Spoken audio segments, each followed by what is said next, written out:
ઓમ નમો નારાયણ. હું અરુણાબેન પી ગોસ્વામી સુરતથી તમારું સ્વાગત કરું છું અરુસ કિચનમાં. તો આજે આપણે બનાવશું આંબળાનું અથાણું. તો આંબળાનું અથાણું બનાવવા માટે આ આપણે 500 ગ્રામ આંબળા લીધા છે. તો અત્યારે માર્કેટમાં આંબળા બહુ આવે છે. અને મરચાં તો આ આપણે મીડિયમ તીખા મરચાં થોડાક 8 થી 10 જેટલા લીધા છે. અને બે મોટી ચમચી આપણે આખા ધાણા લીધા છે.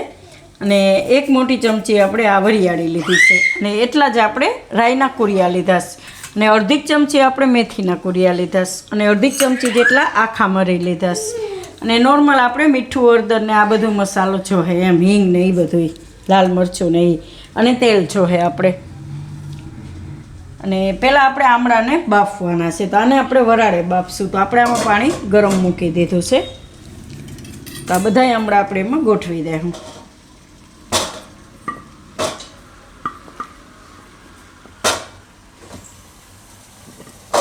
આ રીતે તો આને આપણે ઢાંકી દેવું. આમળાને આપણે બફાવા દેવું એકદમ સરસ બફાઈ જાય ત્યાં સુધી. અને ત્યાં સુધીમાં આપણે મસાલો તૈયાર કરી લેવું. તો આ મસાલો છે આને આપણે બધું મિક્સરમાં વાટી લેવું. તો આ મિક્સર જાર લીધી છે, અધકચરું ફેરવવાનું ખાલી, હાવ પાવડર નથી કરવાનો. તો આમાં ધાણા નાખી દેવું અને વરિયાળી અને આખા મરી અને રાઈના કુરિયા અને આ મેથીના કુરિયા. તો આ બધું આપણે મિક્સ કરી લેવું, આમાં વાટી લેવું આપણે. તો આપણે આ બધો મસાલો આ રીતે વાટી લીધો છે. તો આ રીતનું થવું જોઈએ એમ, એકદમ ભૂકો નહીં, અધકચરો એમ 2-3 આટા ફેરવો એટલે સરસ થઈ જાય. તો આને આપણે કાઢી લેવું વાસણમાં. અને તેલ આપણે ગરમ મૂકી દીધું છે વઘાર કરવા માટે. તો મસાલો આપણે આમાં નાખી દેવું બધો. અને આમાં આપણે મીઠું નાખી દેવું. તો ઓથામાં થોડુંક મીઠું અથાણામાં વધારે હોય એટલે આ રીતે 1 ચમચી મોટી હોય એટલું મીઠું આપણે નાખવાનું. ને હળદર નાખી દેવું થોડીક.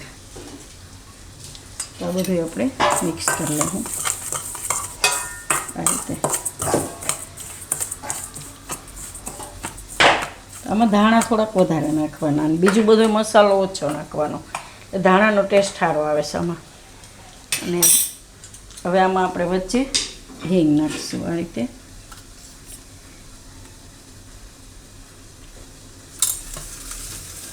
તેલનો ગેસ બંધ કરી દઉં અને એમાંથી આપણે વઘાર કરશું. તો આંબળા આપણે બીજા ગેસે મૂકી દીધા છે.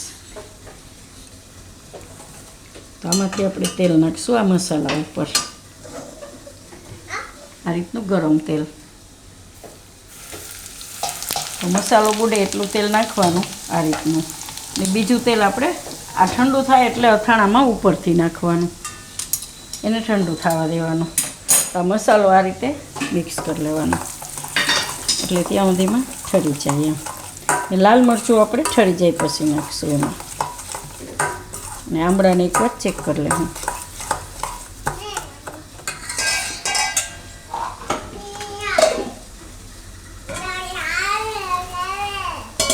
આંબળાનો કલર એકદમ સરસ ચેન્જ થઈ ગયો છે. તો આ રીતે જોઈ લેવાનું. તો આંબળા પોચા થઈ ગયા છે. આપણે એક કાઢીને જોઈ લેવું. આપણે એવું લાગે કે થોડાક ઓલા છે તો થોડીક વાર બફાવા દેવું એમ. તો વરાળે આને બાફાતા બહુ વાર નથી લાગતી, એકદમ સોફ્ટ થઈ ગયા છે. તો આને આપણે આ રીતના જ જોઈએ એમ. તો ગેસ બંધ કરી દેવું. આંબળાને કાઢીને થોડાક ઠંડા થવા દેવું. તો આંબળા બધાય આપણે બહાર કાઢી લીધા છે. તો હવે આને આપણે કટકા કરી લેવું. તો આ રીતે એને આપણે બધા આંબળાના કટકા કરી લેવું. કોઈ પણ સાઈઝના તમે કરી શકો એમ આ રીતના.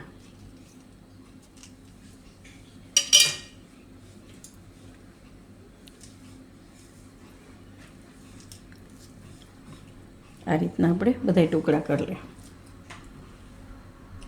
આંબળા બધા આપણે આ રીતે ટુકડા કરી લીધા છે. અને હવે આ મસાલામાં આપણે ઠંડુ થઈ ગયો છે તો એમાં આપણે લાલ મરચું નાખી દેવું. તો આપણે કાશ્મીરી મરચું કલર માટે, કેમ કે આમાં આપણે તીખા મરચાં તો નાખવાના જ છે, તો તીખાશની તો જરૂર નથી આપણે, એટલે આ કાશ્મીરી મરચું આપણે 1.5 ચમચી જેટલું નાખ્યું એમાં અને મિક્સ કરી લઉં.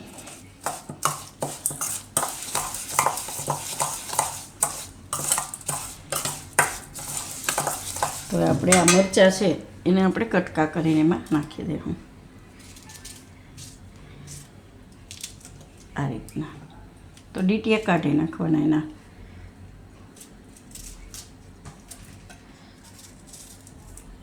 તો આ રીતે મરચાં સુધારી લેવું. તો મરચાં આપણે આમાં સુધારી લીધા છે, તો મિક્સ કરી લેવું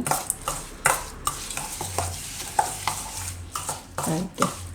ને તેલ જે આપણે ગરમ કર્યું હતું, ગરમ કરીને ઠંડુ કરેલું તેલ આપણે આમાં નાખવાનું છે, તો થોડુંક તેલ નાખી દેવું.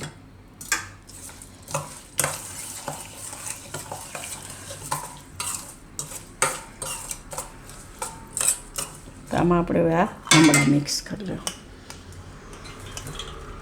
આંબળામાં આપણે ખટાશ તો હોય જ છે, એટલે ખટાશની બીજી કંઈ જરૂર નથી. તો આ બધું આપણે મિક્સ કરી લેવું.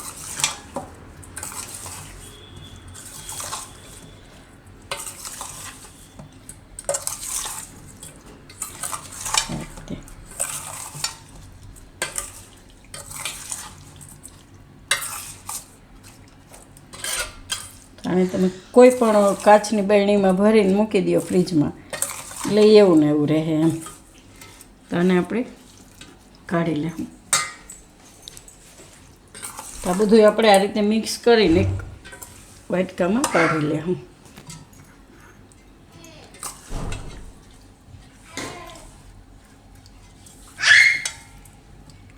બધું એમાં કાઢી લેવાનું. પછી એને તમે બરણીમાં ભરીને મૂકી દો, કાચની બરણીમાં ભરીને.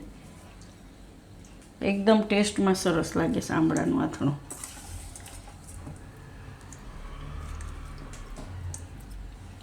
તો આપણે બધું આ રીતે વાટકામાં કાઢી લીધું છે. તો આને તમે પછી કાચની કોઈ પણ જારમાં ભરીને ફ્રીજમાં રાખીને ગમે ત્યારે ખાઈ શકો એમ. તો તૈયાર છે આપણું આંબળાનું અથાણું. તો જો તમને મારી આ રેસીપી પસંદ આવી હોય તો એને લાઇક કરજો, શેર કરજો અને મારી ચેનલને સબસ્ક્રાઈબ કરજો અને બેલ આઇકન દબાવવાનું ના ભૂલતા. કમેન્ટ કરીને કહેજો કે તમને કેવું લાગ્યું આ આંબળાનું અથાણું.